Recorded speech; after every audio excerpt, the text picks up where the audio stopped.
俺は今、史上最高の選手とプレーしてる。だから彼のやることを全部楽しまなきゃいけないって、そう言い聞かせてるんだ。どうも大谷です。ワールドシリーズ優勝から約1ヶ月、マックス・マンシーはファン2人とポッドキャストでシーズンを振り返り、こんな本音を語っていました。東京から始まった長いシーズン、ワールドシリーズ優勝後の選手たちの温度感の話から始まり、ゲーム7でのあのホームランの裏側、東京シリーズでのイラついたことまで、そして何より今回驚いたのはトロフィーやリングのリアルなお金の裏事情。今回はドジャースファンのポッドキャストから歓喜が落ち着いた今だからこそ出てきたマンシーの本音を日本語字幕付きで紹介していきます。マンシー、正直美女に囲まれて話しすぎです。 And congratulations. I know. This is amazing. Yeah, thank you. We're like Yeah, it's been awesome. a month removed now from back-to-back championships.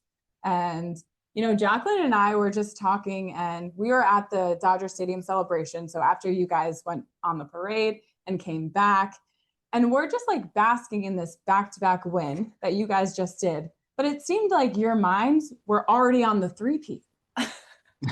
I know. I don't know. You guys, I don't know if that was the case. But. Okay, well, good, because selfishly, we're like, does someone need to tell them that they need to relish in what they just did and the amazing thing? You know, your whole thing was like job not finished. And I was like, when do they get to enjoy that they finished the job? I think at that point, everyone was just excited to get home. You know, having having started in Japan and everything, we had to be out in spring training. Like first week of February was, you know, a report date. Usually it's not until like the 18th or the 20th, something like that. And so we were out there 2-3 weeks earlier than normal. And obviously playing into November, I think for back-to-back years on top of that, I think guys were just ready to get home. Yeah, I mean, I love the honesty because sometimes it feels like you guys are superhuman. And like we were laughing, we're like, do they ever just like want sick days or I know. Yeah, that's not part of our business. Unfortunately, we can't just decide to take a day off. It's just the nature of it. No, totally. Well, we appreciate it as fans and getting to enjoy this ride. I mean, this is so fun. We started the season in Tokyo with you guys, and we were just remembering, are you still mad at Rodney for catching that ball? Well, so the funny thing about that story is I was never actually mad at Rodney. I was mad at there was a little net that was like maybe a foot tall. It had no business being there. It's not going to protect anybody because everyone's heads were still like above the net anyways. Yeah. And so when I leaned over, my glove got caught on the net. And then obviously Rodney did catch the ball, but if my glove wouldn't have got caught, he wouldn't have been in the way. So I was staring at the net, but it, you know, when you watch the video, it looked like I was staring at him, but no, I was more staring at the net. Like, why the hell is this thing even there? Well, that's so funny. And he had said that they were given helmets and gloves sitting there, right? Yeah. So again, like, why is the net even there? Because like I said, like when the people were sitting down normal, their head was above the net. Mm-hmm. So I mean, I guess it protects you from a chest shot, but even then, everyone was standing up for the most part, so it's not like it was going to protect anybody. Yeah, That's true. I'm gonna need footage of that. I guess I never watched the Tokyo Dome game to see like how other fans like. Yeah, why is that net there if it's not protected? I mean, it's protective, obviously, but just like it was only in like 2 sections of that area, and then they tapered it off. And it wasn't like it was the tall net that goes all the way around. It was literally just like a 1 foot tall net that I don't know if it's to protect from people playing catch before the game or what, but yeah, the lacing of my glove got caught inside that net when I was trying to pull my glove up, and that's what kept me from not catching the ball, not Rodney. No. Okay, well, let's talk about your moment in Game 7, because I know everyone likes to talk about Miggy's home run and Will Smith's game-winning home run, and those were absolutely amazing, but we never would have gotten there if you didn't start us off. What was the dugout like when you came back in? Because at that point, now you guys are only down 1, and it's like, okay, we can win this game. You know, at no point in any of the games did it ever feel like we were really like out of it. I know there's some games that we lost to them that were like 6-1, 8-1, or whatever the scores were. I don't remember, but our dugout did such a good job. You know, the guys that weren't on the active roster, they were in the dugout every single pitch, and they kind of understood what their job was. Their job was to make sure that we were, staying positive throughout the entire game. And, I don't think we win without those guys being who they were in the dugout for us. And they just kept us up the whole time. And so game 7, we knew we were right there. And, they kept going, hey, let's chip away. Let's just get one. Let's get one. And then, when I got the homer, for me, I wasn't sure how much I need to celebrate that. Cause like, obviously you hit a home run in game 7, it gets us closer, but we're still down by 1 run. And so the last thing that you want is to be the guy that's, throwing the bat 100 feet in the air, cartwheeling, and then you still end up losing the game. And it's like, oh, look at what this loser did. And so for me, like, I was really pumped about it. But I was just like, I can't take this, I got to just be a little more serious about this. So I'm running around the bases. When I get back to the dugout, they were hyped, and they were pumped, and that definitely gave us the chance. And, I talked about it before, that in the back of my mind, I knew that at least guaranteed Shohei one more at bat. And with what he'd been doing, throughout that postseason, it was like, all right, well, this gives us a really good chance to come back and tie this game. If we get a guy on, he can hit a big homer. But it guaranteed him one more bat. So for me, I think it was just a really huge, huge moment. Man, Shohei. I mean, everyone talks about him, and it is pretty incredible to watch him. But to be honest, as a fan right now with the team that you guys are, I kind of feel that way about all you guys. Like, it's really incredible. I mean, I've seen a lot of talented teams through my lifetime here as an LA fan, but I really had to stop and like not let people make me feel bad for just being so in awe of what is in front of me, because you don't know from season to season what's going to change and, all the things. And so I was like, no one burst my bubble. Like, let me geek out on these guys, because it's been like honestly incredible to see all you guys step up whenever any of you guys, there could be a void somewhere, but then all of a sudden somebody does something that just like clears the void. And it's been, it's been really, really beautiful as a fan to watch you guys. It So, has. And Fun. We have to come to your defense a lot. And as Dodger fans, and I wonder if people say this to you, but people would rather hate. It's easier to hate than really acknowledge all of the beautiful things happening within the organization and with the team. But what is so special, and what we really like to highlight the most, is, man, we have this star-studded team. But you are all great guys and great role models, and really care and love each other. And so evident, especially, last season and this season. What has made like this team this year? What do you think made this season so special? Yeah, the last 2 years, we've gone through a lot throughout the course of the season. A lot of injuries, some stuff happening off the field.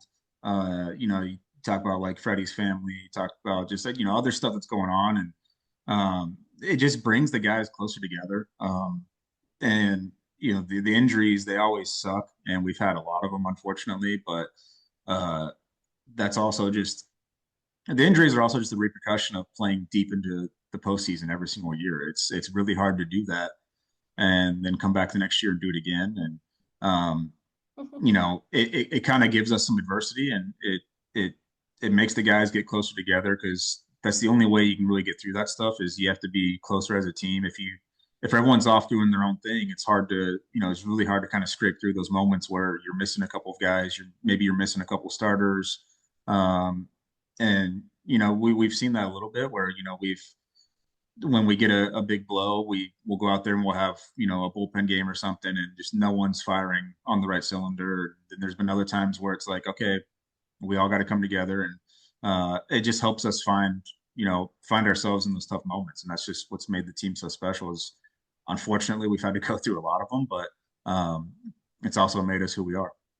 Man, do you get a trophy? Do you each get a trophy?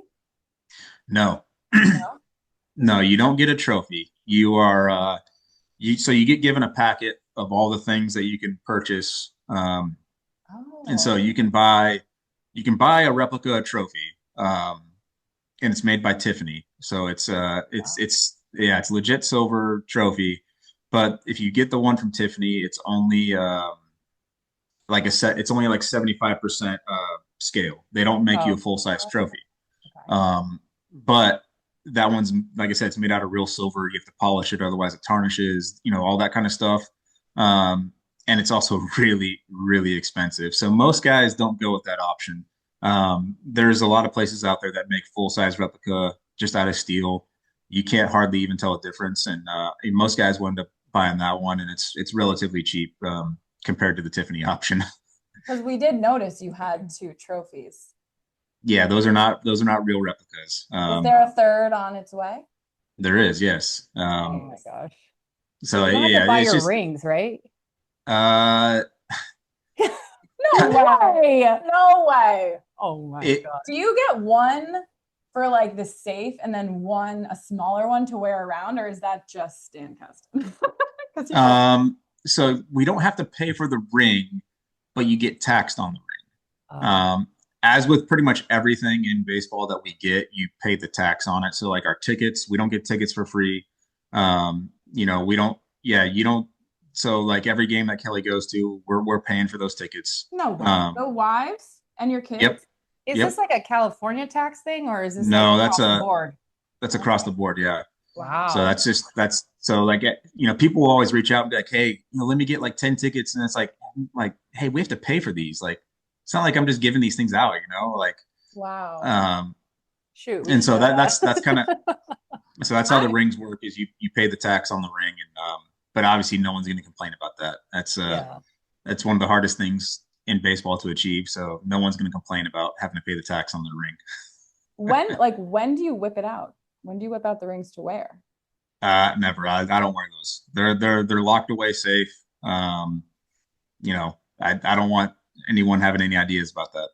Yeah, no, totally. And then I heard that the wives have a special ring if they want to purchase that for themselves. Or no? You would have to ask Kelly on that one. I believe they Okay. do. We'll ask her. And so again, that also, well, I think they're doing their own separate thing. But that's also something that's included in the packet. If you want to buy replica rings, you can. But once again, you can't buy like a full size ring. You can buy one that's like almost the same. So the rings we got this past year, like the tops open up on them, and there's a piece of the base from Game 5 in it, So cool. which is really cool. But like the full size replica you can buy for your wife, like the top won't open up. It looks very similar, and like you wouldn't be able to tell any difference, but it's not the exact same. So they keep those for us, and then you can buy if you want to buy your parents a ring, or you want to buy your agent a ring, or just anyone. If you want to buy them a ring, you can, but it's not the exact same one that we get. Gotcha. Okay. That's my point, is like I had that Kobe era where I was so like I could be on the edge of my seat watching basketball, and I haven't really felt that. And it was like, that's why I'm like, let me enjoy my team that I have them right now, because you never know when it's going to change and when it's kind of going to go away, and it goes in like, and so. Yeah, we tend to not enjoy the greatness in the moment, and we like to talk about it afterwards. And that's something I have to constantly remind myself when I'm watching Shohei, that like I might be playing with the greatest player of all time. Like I need to enjoy everything that he does, and I do, because it's hard not to. He's hitting balls out of the stadium. He's throwing balls 103 miles an hour. It's like everything this guy does is absolutely insane. And even Freddie, he's hitting 60 doubles a year. Mookie's becoming a Gold Glove at a new position after winning however many Gold Gloves at another position. Like it just like it's sometimes we forget to enjoy the greatness when it's right there in front of us, and we'd rather talk about it after the fact. But that's something that I'm trying to do more and more, is just enjoy what I have around me, and try to just watch it and enjoy it as much as possible. Yeah, well, I mean, for when you're talking about Shohei, it's like your teammate is the greatest player of all time, but he's also the one picking up the trash on the ground and filling up the water cups in the dugout. So do you ever need to like click back and remind yourself, okay, this is like this? Well, and that's just that's a culture thing, I think, too. But that also speaks to who he is. One of my favorite videos that I've seen is where we're in I think we're in San Diego actually, but Shohei's standing next to Will Smith, and Will Smith's chewing some gum, and he takes it out and he throws it on the field, and Shohei just turns and side eyes. I'm like, what are you doing? Yeah, like how dare you? Like, what did you just do? I know. When we went to Tokyo, we came back. I was like, man, that just like makes that video make so much more sense. And also, Yeah, we have I so mean, much to we're- learn from them. we're traveling with the baseball form of the Beatles at the moment, so it's pretty crazy everywhere that we go. Yeah. いかがでしたでしょうか。あの優勝からマンシーが振り返っていたのは派手なハイライトではありませんでした。喜びすぎるわけにはいかなかった。ゲーム7のホームランでも大谷にもう1打席を回す、それだけを考えていた瞬間、優勝してもトロフィーは自分で買う、リングには税金がかかる、家族のチケットも無料じゃない、それでも誰も文句を言わない、それがどれだけ難しいことを成し遂げた証か全員が分かっているから。そして史上最高の選手と同じ時代に同じフィールドに立っている今、後から語る伝説じゃなく目の前の偉大さをちゃんと味わう。ワールドシリーズを連覇した今、その言葉はより現実味を持って響いてきました。ということでポッドキャストをまとめたら、私も大谷とドジャースを存分に味わうんだと改めて戒める、そんな回になりました。最後までご視聴ありがとうございました。今後もゴータニ TV は大谷選手とドジャースを応援していきますので、チャンネル登録、コメント、高評価よろしくお願いします。